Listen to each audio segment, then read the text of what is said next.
mensagens até que se tornou forte. Hoje, em culto especial, nós vamos finalizar essa série de mensagens. Eu creio que tem sido uma bênção para cada um de nós. E eu creio também que é uma espécie de vacina espiritual que o Senhor está nos dando, porque nós iremos crescer, você vai avançar, você vai se tornar próspero, você vai se tornar forte. Agora a grande questão é como você vai estar, como você vai lidar com tudo isso que o Senhor vai fazer na sua vida.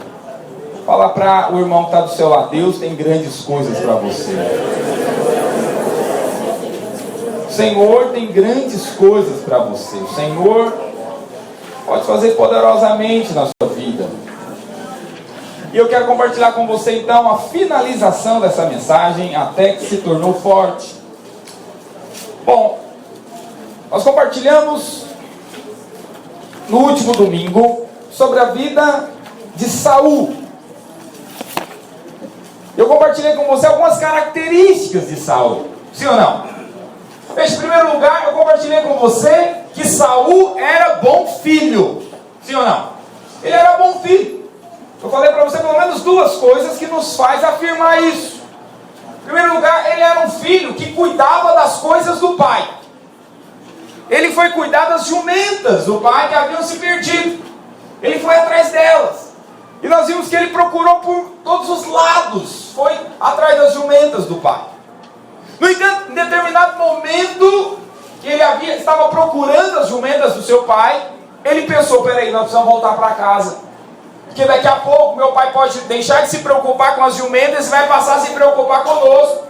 Ou seja, era um filho que se preocupava em não deixar o pai aflito. Se preocupava com o horário de chegar em casa. Quantos filhos aqui têm essa preocupação? Não levanta a mão. Quantos têm essa preocupação de não deixar o pai ou a mãe aflita? Veja, Saul tinha. Segunda característica de Saul: Saul era um homem que preocupava-se em honrar seus líderes espirituais. O servo de Saul falou: olha, vamos até a casa de Samuel. Ele falou assim: não, mas peraí, mas como é que nós vamos aparecer na casa de Samuel de mãos vazias? Nós precisamos levar alguma coisa para ele, nós precisamos honrar o profeta. Veja, era alguém que se preocupava em honrar, preocupava com essa questão da honra. Terceira característica que nós vimos de Saul é que ele não se via como alguém grande ou forte. É interessante você perceber que quando Samuel falou para ele assim: ó, você vai ser o rei de Israel, qual foi a resposta que ele falou para Samuel? Senhor, eu faço parte da menor tribo de Israel. E não só isso, não apenas eu faço parte da menor tribo, eu faço parte da menor família da menor tribo. Como é que o senhor está falando um negócio desse? Eu vou ser um rei? Ele não se via como alguém grande. É interessante porque isso bate com o que está escrito lá em 1 Coríntios capítulo 1, no verso 27 em diante.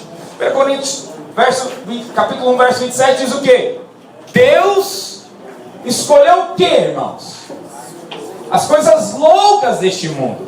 Deus escolheu as coisas pequenas deste mundo. Deus escolheu os fracos para envergonhar os fortes. Vamos dizer amém a respeito disso. Fala para o seu, por isso que Deus te escolheu. Fala para ele assim: pro mundo, talvez você era fraco, desprezível, pequeno, mas o Senhor escolheu você. Amém, irmãos? É isso que a palavra nos diz. Que o Senhor escolheu as coisas loucas deste mundo, as coisas frágeis, as coisas pequenas. Quarta característica que nós vimos sobre Saul é que ele sabia esperar. Lá em 1 Samuel capítulo 10, verso 8, Samuel falou para ele: olha, você vai e me espera até o sacrifício. 1 Samuel capítulo 10, no verso 8 e 9. Vai colocando para os irmãos irem acompanhando. Ele falou para Saul esperar. E Saul esperou o profeta. E sabe o que é interessante? Diga assim: Saul sabia esperar. Sabe o que é interessante? Ele esperou o profeta vir oferecer o holocausto. E sabe o que aconteceu? Porque ele soube esperar. Eu falei até para você, porque quanto mais você se julga importante, menos você consegue esperar. É ou não é? Quem se julga importante, mas ele não consegue esperar em nada. Ele não consegue esperar na fila do banco. Ele não consegue esperar em nenhum tipo de atendimento, porque ele se julga muito importante. Mas veja, Saul não era assim, ele soube esperar. É tão interessante porque a Bíblia relaciona esse fato dele saber esperar com sinais que aconteceram na vida dele, extraordinários. Olha só o que diz no verso 9. A Bíblia diz que depois que ele soube esperar pelo profeta, olha o que está escrito. Sucedeu, pois, que virando ele as costas para partir de Samuel, Deus lhe mudou o coração em outro. Fala para o seu vizinho, Deus muda o seu coração quando você sabe esperar. E não somente isso, a Bíblia diz o seguinte, olha só. Deus lhe mudou o coração em outro, e todos aqueles sinais, diga assim, todos aqueles sinais aconteceram no mesmo dia. É tão interessante isso, irmãos, porque nos parece, olha aqui para mim, nos parece que era para acontecer sinais na vida de Saul de forma assim, parcelada, sabe? Tanto um dia, todo um dia. Pela forma como o texto é colocado, parece que alguns sinais eram para acontecer na vida dele, assim, parceladamente. No entanto, a Bíblia diz que porque ele esperou o profeta, a Bíblia faz questão de falar que todos os sinais que eram para acontecer nele, de repente aconteceu no mesmo dia. Diga glória a Deus. Veja, isso deve encorajar você a esperar em Deus. Fala para o seu vizinho, espere em Deus, irmão. Fala para o outro irmão, espere em Deus, irmão. Fala para o que está atrás, espere em Deus, irmão. Por quê? Veja, porque de repente quando você espera em Deus, aquele tanto de coisa que você dá, sabe, aqueles sinais que você gostaria que acontecesse na sua vida, sabe, que estão demorando na sua perspectiva humana, né? Aqueles sinais que você acha que está demorando a acontecer, pelo fato de você esperar em Deus, a hora certa, de repente, as comportas se abrem e acontece para você um tempo que você não estava nem imaginando acontecer tão rápido, de repente parece que ficou rápido. Como estão entendendo, diga amém? Porque você aprende a esperar em Deus. Veja, Saul era assim. Saul era esse homem bom filho que honrava os líderes, que não se via grande nem forte, que sabia esperar, né? Outra coisa que nós vimos no último domingo, antes do encontro, é que ele evitava falar de si mesmo. Não sei se você está lembrado. O tio dele perguntou: onde você estava? Ele falou: eu estava com Samuel, o profeta. E o que ele falou? Ele falou das jumentas, né? As jumentas. Mas Samuel tinha falado muito mais coisas. O que Samuel tinha falado? Que ele iria ser o rei. No entanto, ele não falou sobre isso. Ele evitava ficar falando de si mesmo. Veja, qualquer um de nós talvez iria ser tentado. Não, ele falou que eu seria o rei de Israel e agora eu estou por cima agora. Agora eu estou por cima. Ele não falou nada disso, ele evitou falar de si mesmo. A palavra do Senhor diz lá em Provérbios 27, verso 2. A palavra fala assim, Provérbios 27, 2. Que outro te louve, não a tua boca. Que seja outro o que te louve, não a tua própria boca. Fala para o seu vizinho, que seja outro que te louve, irmão. Que seja outro que te elogie, não você mesmo. Veja aquelas pessoas que gostam de ficar falando de si mesma. Terrível isso, ou não? Tudo desagradável isso, ou não? Ela fica falando, porque eu fiz isso. Não, que quando era mais novo eu fiz tal, aquilo e aquilo. Ih, rapaz, não, isso aqui eu sou bom demais. Já viu isso? Isso é muito desagradável. A Bíblia diz que seja outra boca que te louve, não a sua. Amém ou não amém? Saul era assim. Outra coisa que nós vimos sobre a vida de Saul é que mesmo depois que Samuel falou para ele assim, você vai ser rei, no dia da ordenação, no dia da apresentação do novo rei de Israel, né, onde todas as tribos vieram até Samuel para ouvir quem ia ser o rei de Israel, ele já sabia que ele ia ser rei, mas aonde é que ele ficou, irmãos? Lá atrás, aonde? Nas bagagens, com as malas. Ele procurava não ser visto. Ele procurava não ser visto. Não queria lugar de destaque. Sabe, a sétima coisa que nós vimos sobre Saul é o seguinte, que ele ignorava ofensas. No dia que ele foi apresentado como rei de Israel, muitos homens, né, isso está lá em 1 Samuel capítulo 10, verso 27, muitos homens desprezaram Saul. Falou, o quê? Esse aí vai ser o rei? Esse é o rei de Israel? E desprezaram a Saul. No entanto, a Bíblia diz que ele fez o seguinte: ele se fez como surdo. Ele ouviu o que falaram dele. Ele ouviu o que falaram mal dele. No entanto, o que ele fez, irmãos? Ignorou. Ignorou a ofensa. Veja, irmãos, quantos de nós aqui, cara, fazem justamente o contrário? Quantos de nós aqui, às vezes a pessoa nem está falando de você, mas porque olhou para você, você acha que está falando de você, você vai lá querer tirar satisfação. Quem está falando de mim aí, hein? Veja, Saul não fez isso. Pelo contrário, ele se fez de surdo. Não caiu na isca da ofensa. Veja, irmãos, olhando para um homem assim, que, veja só, bom filho, que honra, não se via como grande, evitava ficar falando de si mesmo, né? Não se sentia ofendido, não ficava caindo na isca da ofensa, ficar ressentido. Olhando esse perfil desse homem que se tornou rei, o rei Saul, nem dá para imaginar como é que ele terminou. Então aí Saul se torna rei. E aí esse rei, Saul, que se tornou forte, a Bíblia diz lá em 1 Samuel, capítulo 22, abra lá, 1 Samuel 22, eu compartilhei isso com você, verso 17, olha só o que diz. Disse o rei aos da guarda que estavam com ele: volvei e matai os sacerdotes do Senhor. Diga, matai os sacerdotes do Senhor. Veja, irmãos, o mesmo rei, o mesmo homem que há alguns anos atrás estava preocupado em levar um presente para um homem de Deus, agora está querendo matar homens de Deus. E olha só o que aconteceu. A Bíblia diz assim: porque estão de mãos dadas com Davi, e porque souberam que fugiu e não lhe fizeram saber. Porém os servos do rei não quiseram estender as mãos contra os sacerdotes do Senhor. Então disse o rei a Doeg: volte e arremete contra os sacerdotes. Então se virou Doeg o edomita e arremeteu contra os sacerdotes, e matou naquele dia 85 homens que vestiam a estola sacerdotal de linho.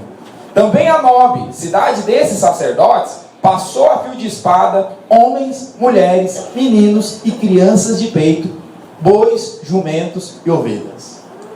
Veja, esse mesmo homem que eu mostrei para você, todas essas características nobres e honrosas, aqui, alguns anos depois, mata, assassina cruelmente 85 sacerdotes.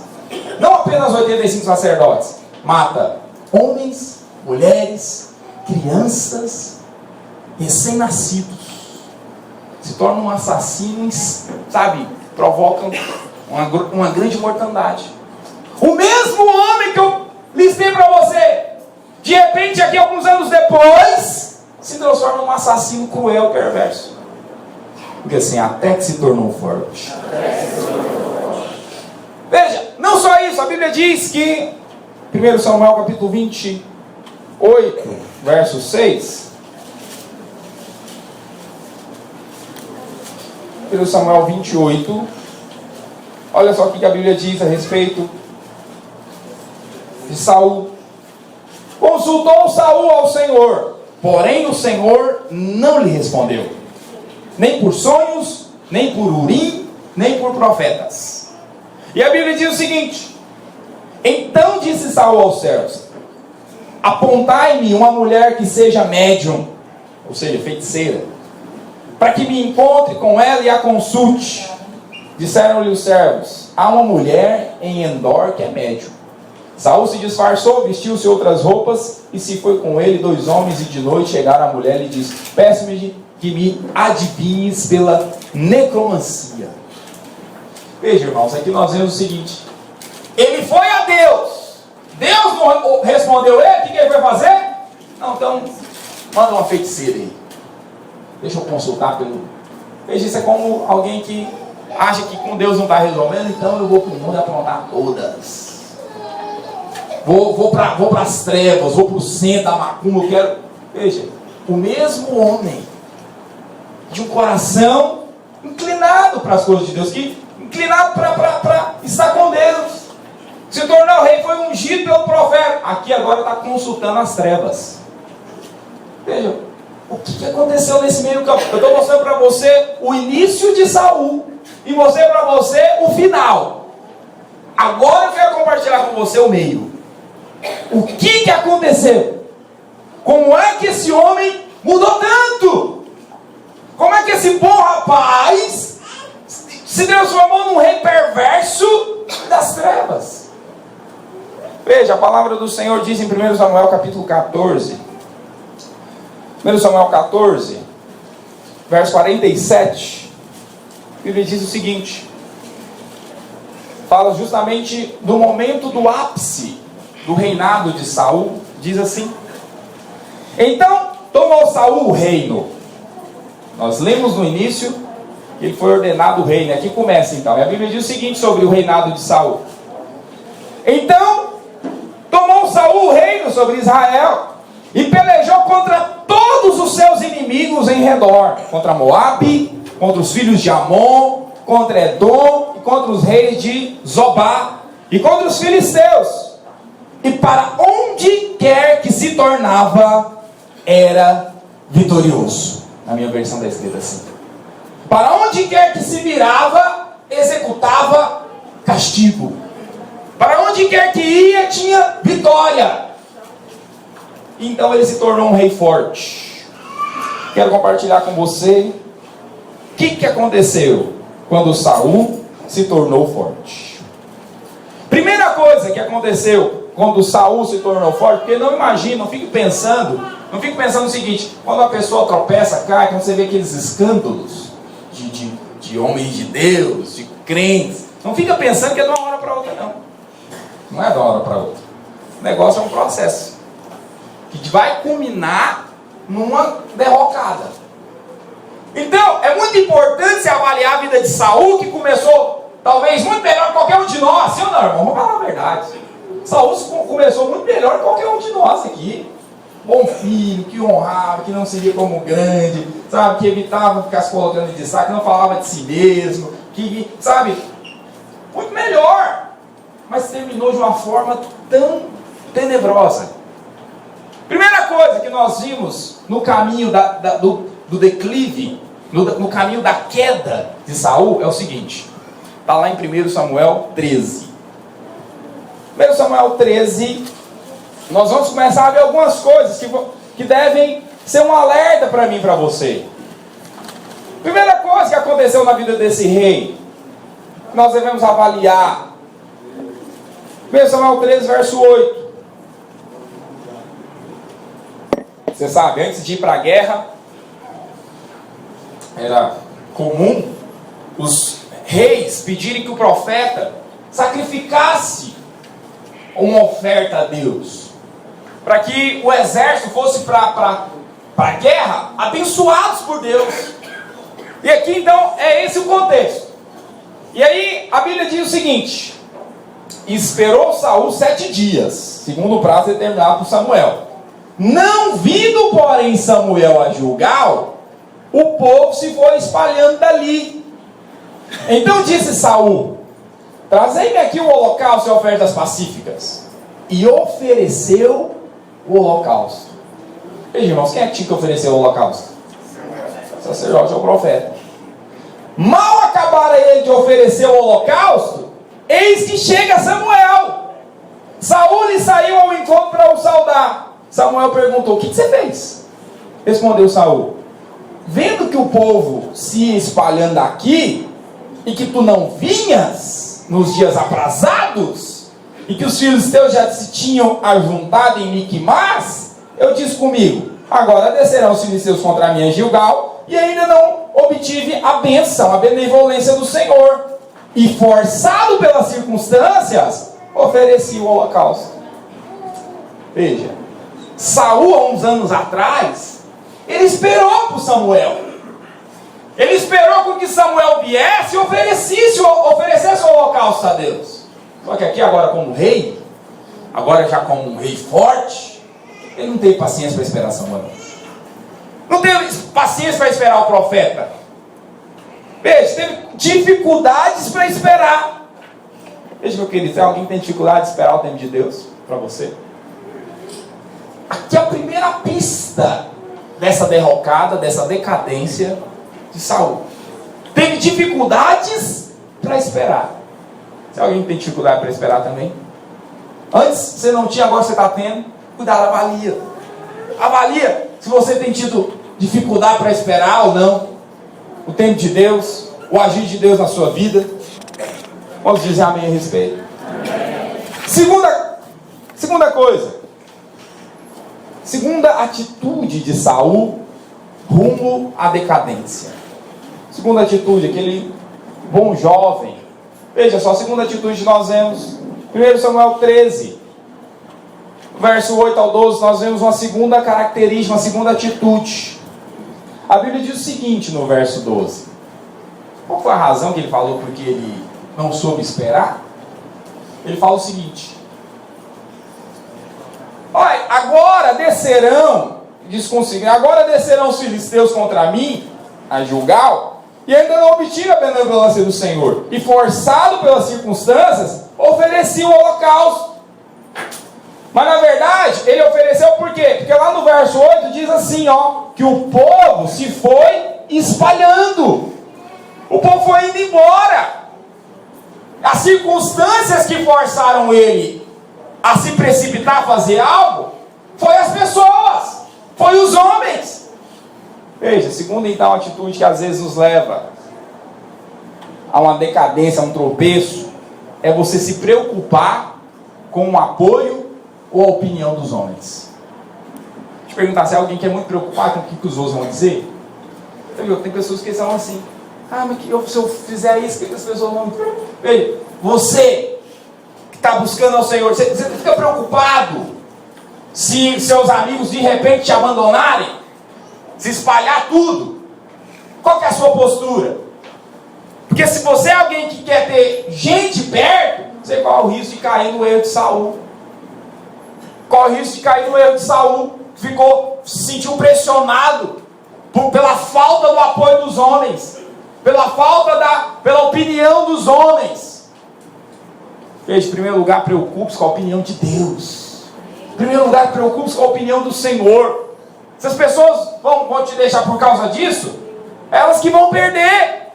Mas seja você determinado: eu vou esperar o tempo de Deus, eu vou fazer a vontade de Deus. Quem quiser ficar comigo, amém. Quem não quiser, é assim que vai ser.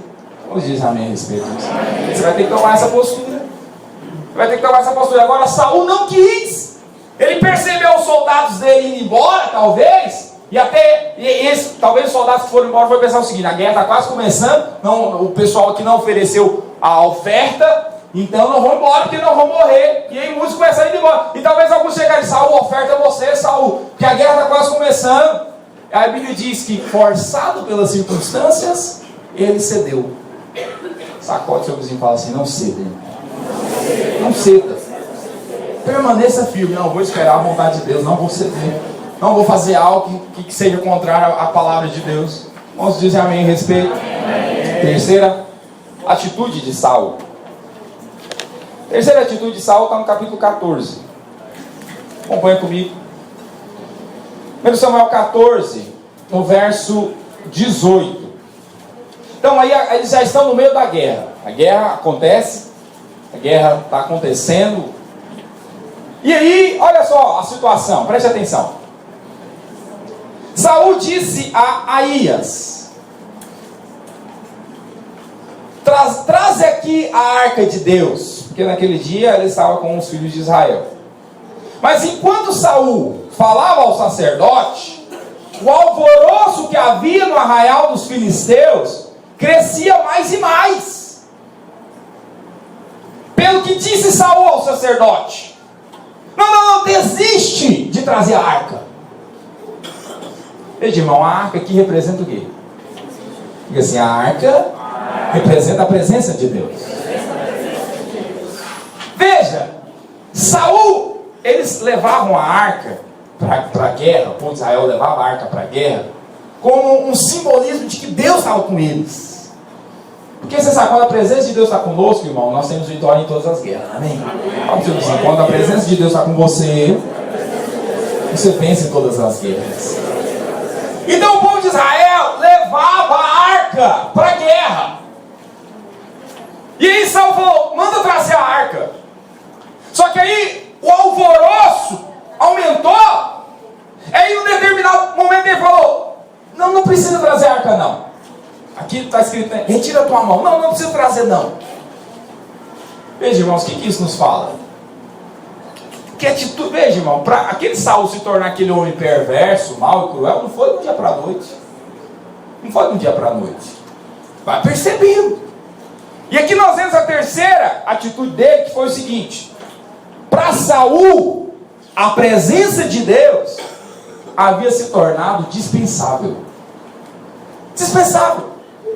Para Saul, aqui em determinado momento, ele já não considerava a arca imprescindível para as batalhas que ele estava enfrentando. E até que chegou um determinado momento, não precisa não. Deixa eu fazer uma pergunta para você. A presença de Deus é dispensável para você? A presença de Deus é algo dispensável? Se der, tudo bem, se não der. Porque para Saul é o seguinte, ele pediu para trazer a arca. Ele sabia que era importante. Mas em determinado momento falou, não precisa não, deixa para lá. Veja, essa é muitas vezes a postura que alguns têm em relação, por exemplo, a vir para um culto como esse. Não, se der eu vou. Se der eu vou para o culto. Mas se não der, tudo bem. Quando der, no domingo eu vou. Qual que é a sua postura em relação à célula? A uma reunião que vai ter busca da presença de Deus. Qual que é a sua postura? Não, se der eu vou, mas se aumentar o alvoroço na minha casa, não vou não. Não, pastor, não fui no culto porque tinha uma maior alvoroço lá em casa, gente demais, então brigando, tudo. Veja, então a presença de Deus é dispensável para você. Você dispensou vir buscar a arca por causa de um simples alvoroço. Cuidado, com Saul foi assim. No meio da guerra, ele dispensou. Não precisa trazer a arca. Não precisa da presença de Deus. A gente já venceu outras batalhas antes. Então vamos vencer também. Algumas pessoas têm essa postura, não, a gente já passou por esse tipo de situação, já fui no culto outras vezes, domingo passado eu já fui, então não precisa disso não. Precisa buscar a presença de Deus agora. Não, todo domingo eu vou, um domingo só não tem problema. Pô, é alguém que dispensa a arca. Fala para 2 ou 3 irmãos, não dispensa a arca, irmão. Não dispensa a arca, irmão. Não dispense a arca de Deus. Amém ou não amém? Amém. Veja, sabe uma coisa? Qual que é a conclusão que nós chegamos? Quem busca a Deus, preste atenção. Quem busca a Deus, quem busca a arca de Deus como algo dispensável, quando precisar, pode não encontrar. Quer ver só? Saul, ele tinha acabado de dispensar a arca, que representa a presença de Deus. Olha só o que aconteceu no verso 37 do mesmo capítulo. Veja, o que aconteceu no verso 37, depois de ele ter dispensado a arca. Acompanhe comigo. A Bíblia diz assim: então consultou Saul a Deus. Ele foi orar a Deus: Senhor, eu devo descer e enfrentar os filisteus? O Senhor vai me entregar nas minhas mãos? Porém, o que aconteceu aquele dia, irmãos? O que aconteceu aquele dia? Aquele dia Deus não respondeu ele. Sabe por quê? Porque ele estava fazendo na presença de Deus tipo um amuleto. Ele estava fazendo a presença de Deus apenas um objeto de necessidade. Não, quando eu precisar eu vou. Veja, irmão, não transforme o culto como Saul transformou a arca. Faça da presença de Deus, do lugar que você busca a Deus, como algo indispensável. Sabe, eu fico escandalizado, eu fico às vezes vendo algumas pessoas, alguns irmãos. Veja, irmãos, nesses meus 16 anos servindo a Deus, dá para contar numa mão os cultos que eu faltei, mesmo sendo membro. Tem irmão que não consegue ficar um ano sem, sabe, deixar de estar buscando a arca. Não estou falando daqueles casos que você está doente, coisas graves, não. Mas o que eu estou falando? Faça da presença de Deus algo indispensável. Veja, Quantos aqui tem percebido a presença de Deus? Nossa, a arca está aqui, deixa eu fazer a pergunta. A arca está no nosso meio, sim ou não? Sim. Então faça disso algo indispensável para você, de tal forma que quando você consultar Deus, Ele vai te responder. Amém. Quando você consultar Deus, Ele vai te responder. Sabe quem é que Ele responde? Ele responde àqueles que fazem da presença de Deus algo indispensável. Não dispensa para Deus, não dispensa no culto, não dispensa na cela. É lá que o Senhor vai manifestar, é lá que está a arca, eu vou estar lá. Amém. Ah, pastor, vai ter visita? Leva a visita. Ah, pastor, vai ter alvoroço em casa, discutir com a mulher. Vem brigar assim mesmo, aqui Deus vai fazer a obra. Amém. Amém, irmão? Mas não dispense a arca. Fala para 2 ou 3 irmãos, não dispensa a arca.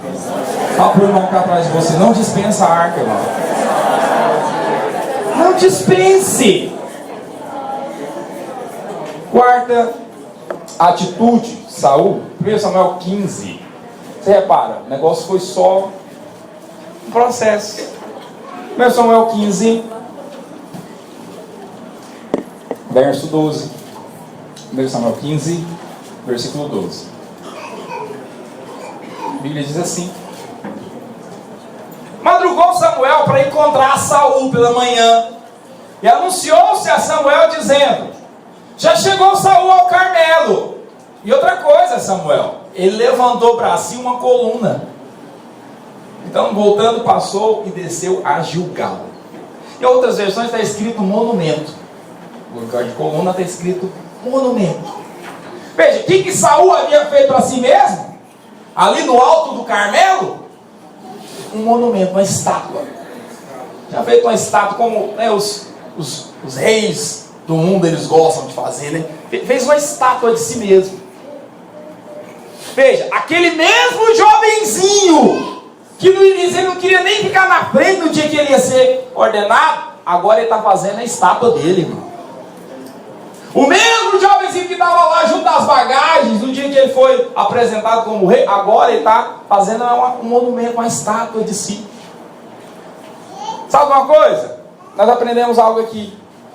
Saul se abriu para a vaidade. E assim, Saul se abriu para a vaidade. É interessante porque alguém que faz um monumento, ele faz por duas razões. Primeiro, ele faz para ser visto.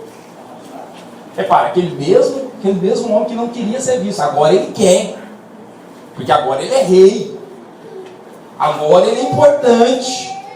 Agora ele é líder. Agora ele é casado. Agora ele é... Veja, podem ser eles as coisas que podem fazer alguém se sentir forte. Não, porque agora ele tem um salário melhor.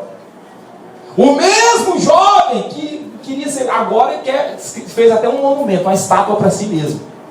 Ele se abriu para a vaidade. Sabe, alguém que faz um monumento, uma estátua, além de querer ser visto, ele não quer ser esquecido. Não quer ser esquecido.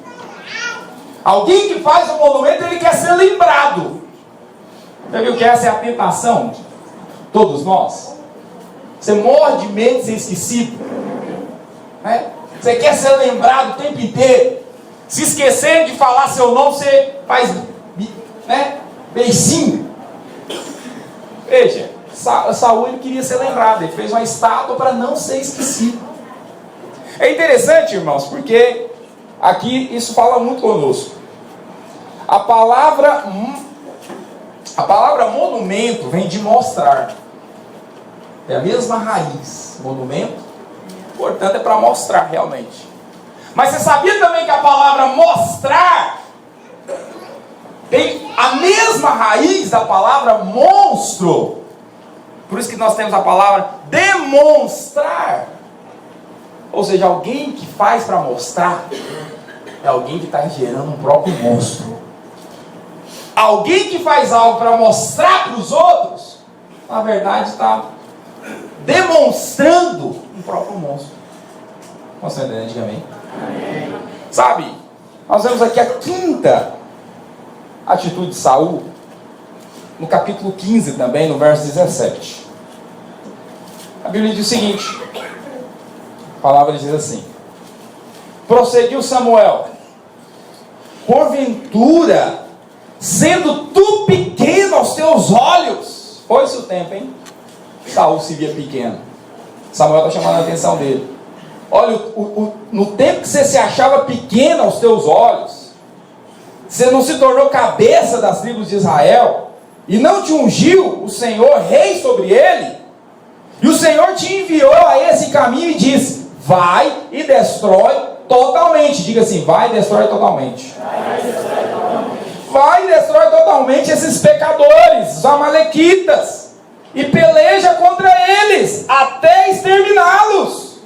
Por que você não atentou à voz do Senhor, mas te lançaste ao despojo e fizeste o que era mal aos olhos do Senhor? Verso 20. Então disse Saul a Samuel: pelo contrário, eu dei ouvidos à voz do Senhor e segui o caminho pelo qual o Senhor me enviou, e trouxe Agag, o rei de Amaleque, mas os amalequitas eu destruí tudo. Verso 21. Mas o povo é que tomou o despojo das ovelhas, dos bois, e o melhor do designado a destruição, para oferecer ao Senhor teu Deus em Gilgal. Verso 23. Não, verso 22, vamos continuar. Porém Samuel disse: tem porventura o Senhor tanto prazer em holocaustos e sacrifícios, quanto em que se obedeça a sua palavra, Saul? Eis que obedecer é melhor do que o sacrificar, e o atender melhor do que a gordura de carneiros. Porque a rebelião, diga rebelião, é como pecado de feitiçaria, e a obstinação, diga obstinação, ou porfia, né? Porfia, obstinação, e teimosia, é a mesma coisa. É como a idolatria e culto a ídolos no lar, visto que rejeitaste a palavra do Senhor. Diga assim: visto que rejeitaste a palavra do Senhor, Ele também te rejeitou a ti, para que não sejas rei. Veja, irmão, aqui nós vemos a quinta característica, a quinta atitude de Saul. Saul agiu com rebeldia. Diga assim: Saul agiu com rebeldia. Veja, irmão, entenda aqui. Veja, foi Deus que está falando para ele. No verso, onde é que nós vimos isso? Olha lá, no verso 23 o Senhor falou: a rebelião é como pecado de feitiçaria. O Senhor chamou Saul de rebelde. Agora entenda, olha aqui para mim. Às vezes nós temos a ideia de rebelde, aquele que sai gritando, falando alto, sim ou não? E apontando o dedo para os outros, é ou não é? Ah, você quer, vem me prender alguém, blá. Você chama de rebelde isso. Mas é possível ser rebelde caladinho. Fala para o seu vizinho: é possível ser rebelde bem calado, viu, irmão? Bem, no caso de Saul, ele não saiu na gritaria com Samuel. Ele simplesmente agiu a revelia. Diga assim: rebeldia. Agiu a revelia. É só você lembrar quando é que você vai lá na... Não, isso não acontece aqui. Quando você vê alguém indo lá no padrão da CELG ligando a revelia, rebelde. Esse é rebelde. Acontece isso aqui, né, irmão? Em nome de Jesus. Aleluia. Vai ver, Saul agiu com rebeldia. Rebeldia é isso, é agir a revelia. Deus falou para ele uma coisa, falou o seguinte: Saul, eu quero que você faça isso, assim. Ele foi lá e fez, mas fez de um pouco diferente. Agiu a revelia. Então entenda, rebeldia é você agir de forma independente. Eu não quero fazer desse jeito aqui, eu quero preservar o rei. Vou matar o povo, mas o rei eu vou preservar. Deus chamou isso de rebeldia. É quando seu chefe dá uma orientação, te dá uma rota, mas você: não, vou passar por aqui porque meu chefe não sabe de nada, vou passar por aqui. Deus chama isso de rebeldia. Veja, foi a quinta característica, o negócio só foi declinando. A sexta é bem parecida. Sexta atitude de Saul, Deus falou o seguinte: que ele foi rebelde, e ele foi também o que, irmãos? Olha lá, porque a rebelião é como pecado de feitiçaria, e o porfiar. O que é o porfiar? Diga assim: teimar. E o teimar é como a idolatria, teimoso. Por que Deus chamou Saul de teimoso? Porque o profeta corrigiu ele, mostrou claramente o que ele tinha errado, e o que ele responde lá no verso 20? Qual foi a resposta? Samuel falou para ele: Saul, você era pequeno diante dos seus olhos, Deus te levantou, Saul, Deus te fez cabeça, te fez rei, e o Senhor só te deu uma orientação simples: vai e mata tudo. Por que vai matar tudo? Porque com o pecado é assim. Você tem que ser radical. Se você não matar completamente, ele vem te matar. Fala pro seu vizinho, com pecar sem ser radical, irmão. Os Amaleques aqui apontam para o pecado. Você tem que exterminar ele da sua vida. Se você não exterminar, ele vem e te mata. Então o Senhor falou para Saul: mata tudo. Você não matou, Saul. Qual foi a resposta dele para Samuel? O que ele falou? Verso 20. Não, Saul. Que é isso? Não, Samuel. Pelo contrário, eu dei ouvido sim. Veja, alguém que fica contra, argumentando toda hora é o que, irmãos? Teimoso. Teimoso. Rebelde é fazer sem a permissão. É fazer a revelia. Agora, o contra-argumentar o tempo inteiro é o teimoso. Perguntar: como é que você é na sua casa? Você é uma esposa teimosa, irmão? Se seu esposo fala uma coisa, se seu esposo falar, você fala B. O tempo inteiro, você não sabe simplesmente ouvir. Ah, mas foi injusto, mas ouve. Depois, no outro momento, você trata. E você, filho ou filha, você sabe ouvir calada a exortação da sua mãe? Ou qualquer coisa que fala é motivo para você soltar os cachorros? A Bíblia chama isso de porfia, teimosia. Não é bênção. Olha aqui para mim, olha aqui para cá. Eu nunca me envolvi com drogas, prostituição, casei virgem. Nunca fui chegar de madrugada em casa. Mas tinha um grande problema. Eu era respondão com os meus pais. E depois que eu me converti, irmãos, sabe o que aconteceu no outro dia que eu me converti? Nada. Eu continuei sendo igual respondão. Mas agora eu tinha consciência, isso é pecado. Se eu continuar assim, isso não agrada a Deus. E a cada vez que eu abria minha boca para contra-argumentar a minha mãe e meu pai, eu ia para o meu quarto chorar de Deus. Deus, me muda. Deus, está errado, me ajuda a ficar com a boca fechada. A cada vez, irmãos, foi muito tropeço. Tropecei muitas vezes. Até um momento que o Senhor, em algum momento o Senhor fez a obra. Não sei quando que foi isso. Eu comecei a baixar minha cabeça, ficar caladinho e ouvir tudo que minha mãe e meu pai falavam. E minha mãe gosta de falar. Mas eu aprendi, veja, se você tem que tropeçar nisso, quero falar para você, arrependa. Saul trilhou esse caminho. Arrependa disso. Arrependa da rebeldia, arrependa da porfia. Abandona isso. Pastor, mas se eu tropeçar, faça como eu, volta de novo. Irmão, aí o processo era o seguinte: eu me arrependia lá diante de Deus, mas ficava só nisso. A cada vez que eu respondi, eu tinha que ir lá, voltar nela e pedir perdão. Isso trata o coração da gente. Sim ou não? Meu Deus. Minha mãe é daquela o seguinte: quando você vai pedir perdão, ela era assim, não é mais, graças a Deus. Ela não simplesmente recebeu o perdão que ela acabou de falar. Porque o que a gente espera? Você está indo lá pedir para mãe, me perdoa. Ela está perdoada, meu filho. O que é isso? Vem cá, dá um abraço à mamãe. Você acha que era assim que acontecia? Era o segundo round, irmãos. Segundo round. Meu Deus! E aí, pá. Senhora. Mas o Senhor dá vitória, amém? Amém. Aleluia. Sabe uma coisa? Nós vemos aqui a sétima característica, a sétima atitude de Saul. O Senhor fala para ele no verso 23. Olha só aqui que o Senhor fala no verso 23 também. Fala o seguinte: porque a rebelião é como o pecado de feitiçaria, o porfia é como a iniquidade e idolatria. E você, Saul, rejeitou a palavra do Senhor. E esse Saul rejeitou a palavra do Senhor. Veja, irmão, por que ele rejeitou a palavra do Senhor? Porque a palavra do Senhor é uma coisa, é como uma chave. O Senhor falou para Saul o seguinte: Saul, eu quero que você vá até Amaleque e mata tudo. Saul foi até Amaleque, matou os soldados, matou o rebanho. Ele só separou o melhor do boi e não matou o rei.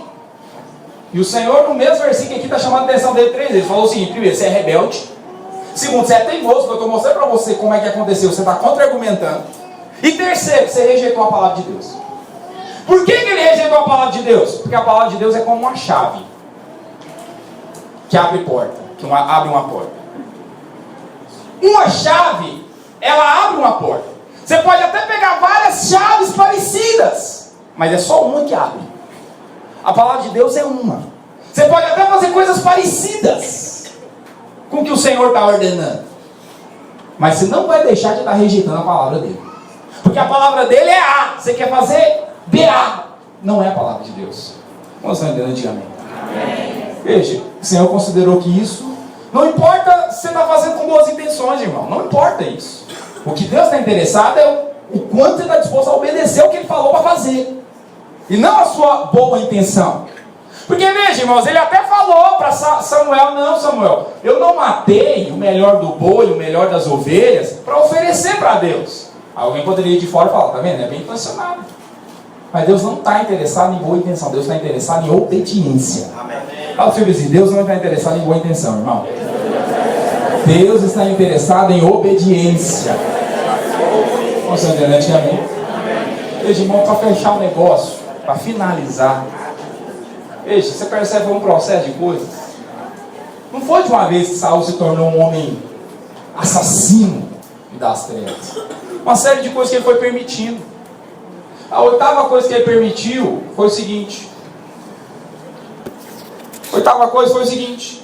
1 Samuel 18, verso 6. Interessante isso aqui. Olha só o que diz. Sucedeu, porém, que vindo Saul e seu exército, e também voltando Davi de ferir os filisteus, nessa altura Davi era um dos generais de Saul, as mulheres de todas as cidades de Israel saíram ao encontro do rei Saul, cantando e dançando, com tambores, com júbilo, com instrumentos de música. As mulheres se alegravam e, cantando alternadamente, diziam: Saul feriu milhares, Davi seus 10 milhares. Saul feriu milhares, Davi seus 10 milhares. Então Saul se indignou muito, pois essas palavras lhe desagradaram em extremo. E diz: 10 milhares deram elas a Davi, e a mim somente milhares. Está vendo? Aqui falta para eles, não, rei. Daquele dia em diante, Saul não via a Davi com bons olhos. Diga assim: não via com bons olhos. No dia seguinte, verso 10, um espírito maligno da parte de Deus se apossou de Saul. Sabe que nós vemos a última etapa, a última atitude de Saul, da decadência dele, a tal ponto de um demônio entrar nele. Saul tornou-se um homem ressentido. Nós vemos aqui que Saul, ele se ressentiu, tornou-se um homem ressentido, ofendido. Irmãos, isso é terrível. Se você quer evitar essa decadência de Saul, fuja do ressentimento. Agora presta atenção, olha aqui para mim. O cara, alguns anos atrás, os homens falaram foi mal dele. Sim ou não? Os homens de Belial desprezaram ele. É esse aí, vai ser rei? Ah, não. Pelo amor de Deus. Esse aí é o rei de Israel? Para com isso. Veja, o que ele fez? O que ele fez, irmão? Se fez de surdo. Não deu atenção, ignorou. Não se ressentiu. Mas agora que ele é o grande e poderoso rei de Israel, veja, irmãos, vamos ser sinceros, as mulheres falaram mal dele? As mulheres falaram mal de Saul? Repara, os homens de Belial falaram mal dele, desprezaram ele. Ele se ressentiu? Não. Mas agora que ele é rei todo poderoso, simplesmente porque outro foi elogiado mais do que ele, se fosse como no Facebook ou no Instagram, naqueles negócios, só porque o outro teve mais curtidas do que ele se ressentiu. Como estão dizendo amém? Amém? Presta atenção, irmão. Olha aqui para mim. Preste atenção. Saul se tornou um homem ressentido. E é tão interessante, irmão, porque a Bíblia diz o seguinte, no verso 9, o que aconteceu no verso 9? Repara, qual que é a história? Saul está chegando com os soldados dele, os generais dele em Jerusalém. Aí as mulheres me ajudam, ok? As mulheres vão cantar assim, ó. Saul feriu milhares, Davi seus 10 milhares, ok? Vamos lá, irmãs. Vamos lá. 1, 2, 3. Saul feriu milhares, Davi seus 10 milhares. Exato, estava acontecendo isso. Aí ele ouviu e se ressentiu. E a Bíblia diz que no outro, daí em diante, ele tinha um Davi lá. E ele nunca mais olhou para Davi do mesmo jeito. Agora, o que Davi fez? O que Davi fez, irmão? Esse é o problema do ressentido. O ressentido, ele tem esse problema. Alguém que se ressente facilmente, o problema é que ele fica com qualquer um, de graça, ressentido, magoado. Ele, de graça, fica ressentido com o outro. Porque o problema não são os outros, o problema é ele, o coração dele. Porque, na verdade, quem, na verdade, ele poderia questionar alguma coisa, seria com as mulheres do reinado dele, que não estava reconhecendo a perspectiva dele, os feitos dele como rei.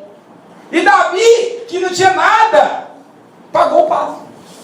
Por isso, fuja do ressentimento. Porque sabe qual que é o problema? Se você se permitir ficar ressentido com um, você vai ficar ressentido com outros.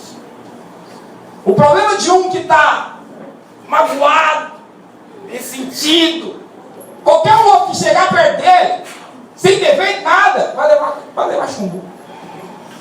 Vai levar chumbo. E aqui, a Bíblia diz que nesse passo da vida dele, no outro dia, um espírito maligno passou a atuar na vida de Saul.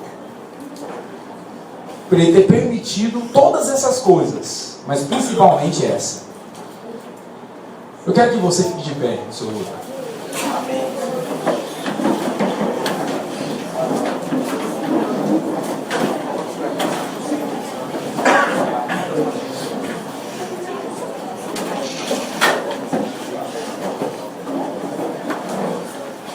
Sabe, irmãos, o resumo talvez dessa mensagem é que o Senhor deixou de ser o centro na vida de Saul.